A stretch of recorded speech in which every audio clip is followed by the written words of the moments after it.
बेटी कहाँ कम है साहब। आप कभी कभी अंदाजा तो लगाना, 100 साल की माँ जितना अपना ध्यान रखती ना, उससे ज्यादा अपनी 7 साल की बेटी ध्यान रखे। बाबा आपने भोजन किया कि नहीं किया, बाबा आपने चाय पी कि नहीं पी, बाबा आपका कपड़ा गंदा विरिया है, लो निकाल दो, मैं दो। फिर बेटियों से परहेज क्यों? गर्भ से ही हत्या की योजना, गर्भ से। कभी कभी अंदाज तो लगाया करो, घर में पूरा घर में जितो ख्याल मुखिया नहीं रखे। देखो हम तो एक बात कहते हैं साहब कि 4 बेटा है और अगर एक बेटी नहीं है आपका घर में तो तुम्हारा घर अभी अधूरा है।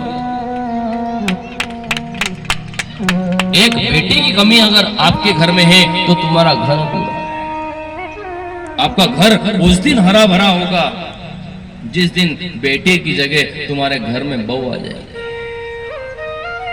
बहू को भी धर्म की बेटी जैसे मानना, आपके घर में लक्ष्मी का वास हो जाएगा, पर बेटियों का सदा सम्मान करना।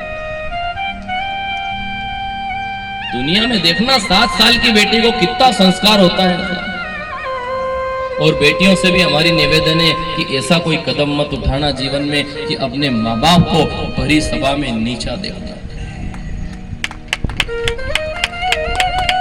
बड़ी शांति से सुन लेना, 5-10 मिनट आप इस प्रसंग को। बिल्कुल जवान बेटा मर गया साहब, देखो क्या कलंक लगा एक भगत के ऊपर। भक्ति के कारण जवान बेटा मर गया तो का माथा पे हाथ जरूर फेर दिया करो दिन में एक बार। ये परंपरा बना लो अपने घर में। इतना प्रेम दो अपनी बेटियों को, इतना प्रेम दो कि चाहे कोई स्कूल में जाए, किसी कॉलेज में जाए या विदेश पढ़ने जाए, ईमानदारी की बात है आपका प्रेम इतना जोरदार होना चाहिए कि दुनिया के किसी खोटे प्रेम के चक्कर में बेटी कभी नहीं पड़े।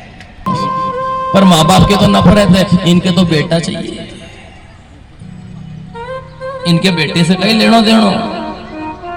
बेटो इनको बुढ़ापा संवारेगो, बेटा इनकी आंख का तारा है। और ईमानदारी से बताओ, बेटी को लक्ष्मी कहते हो ना? बेटी का जन्म हुआ तो कहते हैं लक्ष्मी आई, ने बेटा का जन्म पे कोई नहीं, क्योंकि विष्णु आयो। किसी के घर में सुना आपने? बेटी कैसी भी हो, बेटी घर की लक्ष्मी हुआ। और धिक्कार है इस समाज को, सरकार को बोर्ड लगाना पड़ रहा है बेटी बचाओ। किनसे? कोई दुश्मन आया है क्या? नहीं, उनके माँ बाप से बचाओ। सबसे पहले तो समाज से, बाद में विषय से, बाद में पहले माँ बाप से। क्यों? पहली हत्या की योजना तो माँ बाप ही करते हैं और कुछ बाहर नहीं है साहब। बेटी का जैसे आप एक बगीचो लगाओ नहीं, दो ही घर में मेहमान रहे, इनको बराबर सम्मान करना चाहिए। जी की उम्र 80 साल की हुई, 90 साल की हुई, उनको कभी भी बोली कि अपमान मत कर दो जो, क्योंकि वे भी तुम्हारा घर का मेहमान है थोड़ा दिन के लिए। और आपकी बेटी भी भले 5 साल की, 7 साल की, उसका भी कभी अपमान मत करना। क्योंकि कारण, क्योंकि बेटी घर में मेहमान हुआ करती। लाल चुनर ओढ़ी के, हल्दी का छापा दीवार पे लगाई के, बाप का कंधा पे सिर रखी के थोड़ी देर रोए और फिर पलट के देखते देखते विदा हुई जाए। और ये प्रार्थना करती है कि भगवान जिना घर से जा रही हूँ वहां भी सदा खुशहाली रखना, और जिस घर में जा रही हूँ उस घर में भी कभी अपशकुन नहीं होना चाहिए, कोई बुराई नहीं हो। उस बाप को उस समय जब पूरा घर सुनो हो जाए, पूरा मंडवा सुना हो जाए, जब वो एक कोने में उदास बैठता है, पूछता हूं कि आपने चाय पी कि नहीं पी, आज आपने रोटी खाई कि नहीं खाई। मैं आपको गरम गरम रोटी बना दूं पिताजी। आपको अगर भूख लगी तो वो देखता है कि घर का कोना में हमारी बेटी की आवाज ही जाए।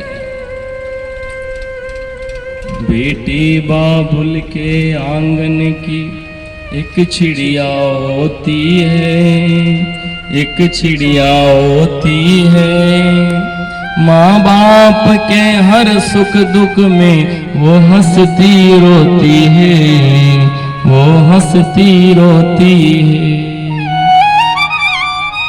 यदि माँ बाप खुशी है, सुखी है, अगर माँ बाप यदि थोड़ा सा फायदा हो जाए तो सबसे ज्यादा खुशी बेटी को होती है। ससुराल में मिठाई बांटने लग जाती है, पर माँ बाप पे थोड़ी सी गुजर जाए तो बेटी आंसुओं से पूरा घर धो देती है। मेरी बेटिया रानी है बड़ी सयानी, अपने ही घर में बेटियां मेहमान सी होती हैं। रात को 2 बजे भी अगर घर आओगे ना, ने दरवाजा खोलने के लिए बैठी रहेगी, जागेगी, पिताजी आने वाले।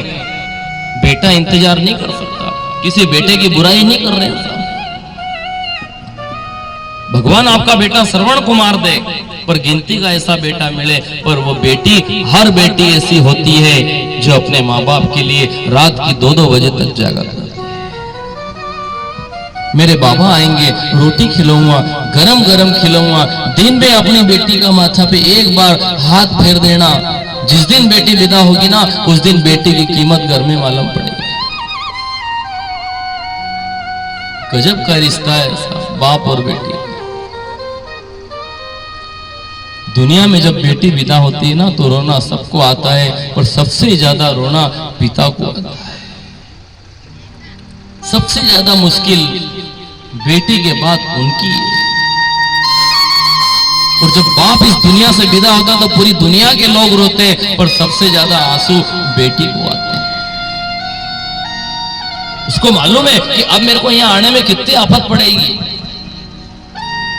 पिताजी होते तो भले 90 साल की उम्र है, पर एक शब्द में काम हो जाता।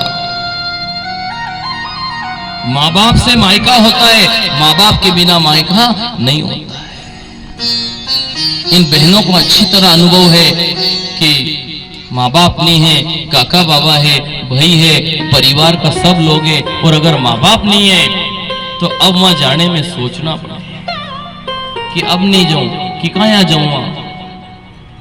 अब तो बंटवारा हो गया है, माँ बाप के बाद बंटवारा होए। एक भाई के को कि लेने जाऊंगा, एक भाई के कि छोड़ने जाऊंगा, और एक भाई के कि साड़ी मैं अपनी तरफ से कर दूंगा। एक बहन है न 4 भाई है, 3 भाई है, तो तीनों में बंटवारा होता है कि तू ले आना, मैं छोड़ दूंगा, न तू साड़ी कर देना। माँ बाप रहते थे तो भले ही बेटी 5000 की साड़ी खुद का लिए, खुद का हाथ से पसंद करती थी। और फिर माँ बाप का बात, माँ बाप तो चली गया तो 250 की साड़ी